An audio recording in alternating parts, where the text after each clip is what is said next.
আজকে কি তাহলে রান্না করেছো? এই যে আয় দেখাই।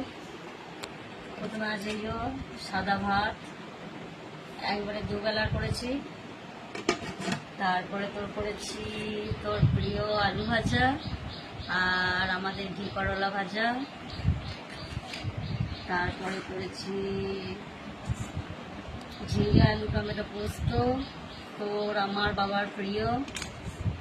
তারপরে হচ্ছে এই যে এটা হচ্ছে বিরির ডাল, বিরির ডাল। আর শেষ পাতা আছে টমেটোর চাটনি, আজকে আম নেই, টমেটোর চাটনি। আর এখানে একটু আছে মুড়ি খাবার, সেই আলু ভাজা করেছিলাম, সেই আলু ভাজাটুকু। আজকে এইটুকুই রান্না হয়েছে। দারুণ করেছে তাহলে।